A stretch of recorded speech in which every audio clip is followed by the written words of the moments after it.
Somalis are not terrorizing this nation. We are helping it thrive. Somalis have always seen themselves as a fabric of this nation. So not only are we not going anywhere,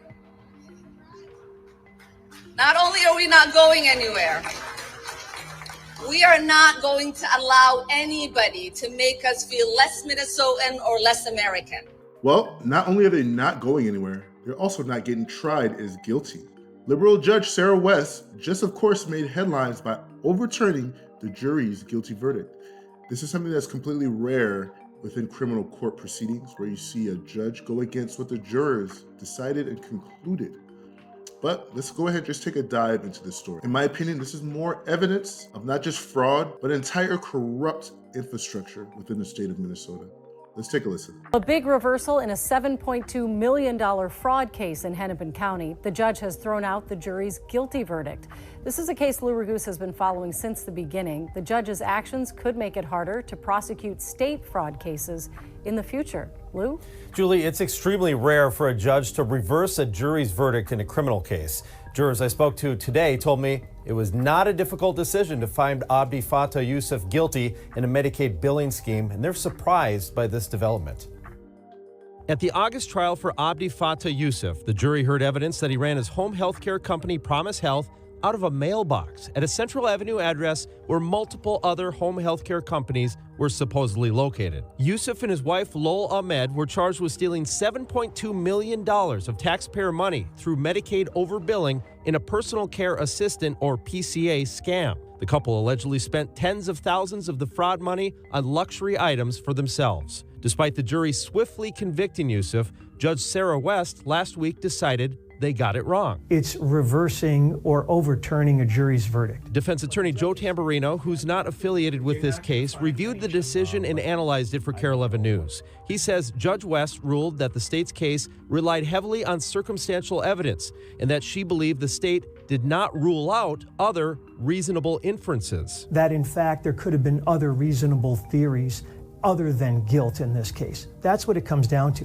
Despite the ruling, even Judge West wrote that she is troubled by the manner in which fraud was able to be perpetuated at Promise Health. I was stunned. State Representative Kristen Robbins, chair of the House Fraud Prevention and State Oversight Committee, says she's now reviewing if any state laws need to be tightened. We want to strengthen state law so that we can get prosecutions out of these cases, because clearly a jury thought he was guilty. Jurors in the case can't believe the decision. I am shocked. I'm shocked based off of all of the evidence that was presented to us and the obvious guilt that we saw based off of the said evidence. It was not a difficult decision whatsoever. The deliberation took probably 4 hours at most. Based off of the state's evidence that was presented, I was beyond a reasonable doubt.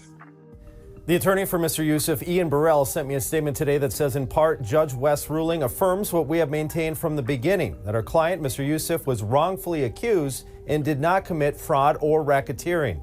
The Attorney General's office filed an appeal this afternoon, so the Minnesota Court of Appeals will take a second look at this decision. Julie. So, Lou, did Mr. Tamburino, did he have any kind of emotional reaction? And this is pretty stunning. This does not happen. Yeah, he leaned towards the idea that this was kind of a one-off and that it would have a good chance at appeal. But the worry is that there's so many other cases just like it where somebody's in the exact same position as Mr. Youssef but is charged with fraud. And if the judge can determine that maybe they didn't know that the fraud was going on underneath them in the case, then other judges could throw it out just like this one. All right. Do you know how quickly the Court of Appeals would take this up? Any idea? Probably months. All right. Thank you, Lou. Well, guess what, guys? It's now the Minnesota Republicans who are urging Governor Tim Walz to, of course, investigate the fraud.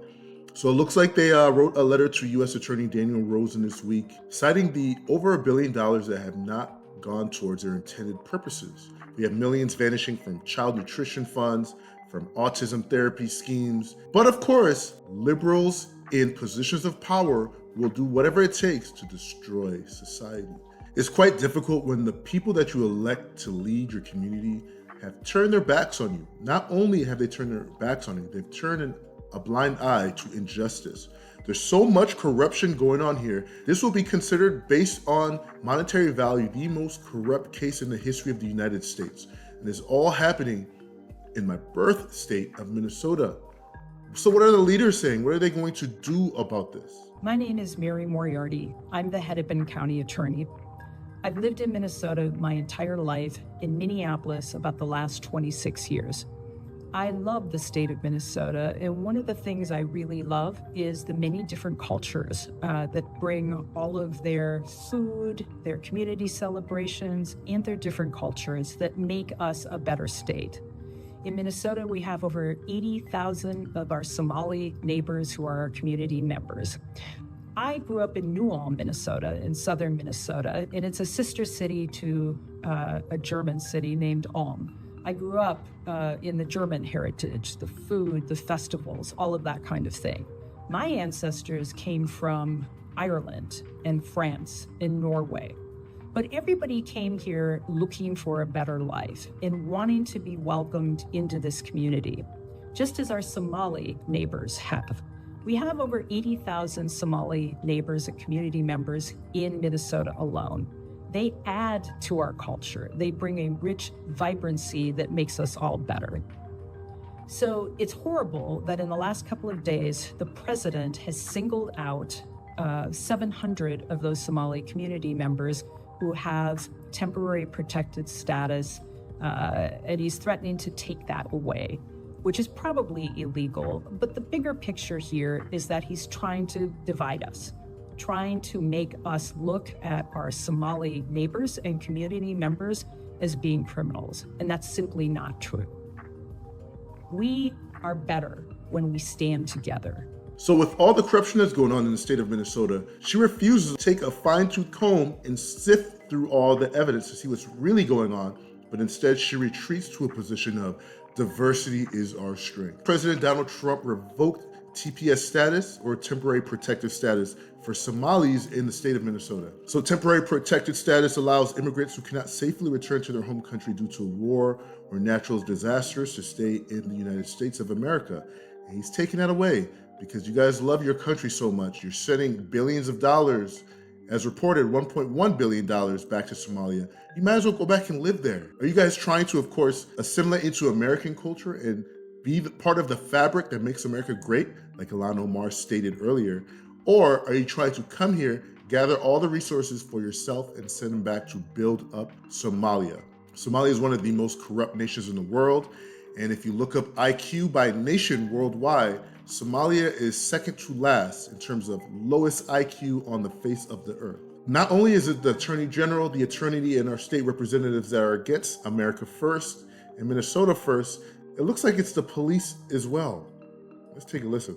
markaan haddaan askarnahay Soomaaliyeed ininka ayna shaqeynaa habeenii maalmo ininka ayna taaganahay ma fahanteen horta sida ogtihiin ba wadankan anaga qaxootiyan imaanay askar Soomaaliya ma jirin marka hadda anaga markiina la haygareeyay waxay noqotay inaan dadkeena u shaqeyno dadkii dhaqankii ma fahmeynaa luqadii ma fahmeynaa culture-kii ma fahmeynaa marka qofka kale ma taqaana ajnabiga abadaanka iyo anaga waa kala duwanahay because qofkii gaabkii waxa we build that bridge kaas ma fahantay marka insha Allah waa mahadsantiin again ogaada askari kasta oo Soomaaliya dalka iyo dawladaba inuu inii shaqeeyaa habeenkii marka hurudaan iyo marka ma taqaana achievetaanba ininka inii taaganahay oo Guys, the entire infrastructure of the state of Minnesota needs to be gutted.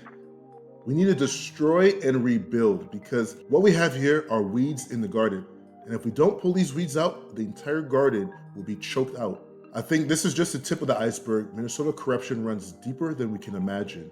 And if somebody doesn't stand up and do what's right for the state of Minnesota, my beautiful home state, it's going to go downhill, and it's going to go downhill pretty fast.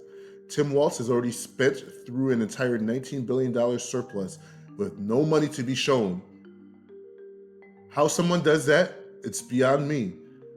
But if liberals vote in again, we are absolutely cooked as a state. I'm going to continue to follow all this corruption and see where it leads. But as of right now, we have over 70 cases, and the vast majority of them are Somalis. By their actions alone, they've told us they do not care about assimilation into America.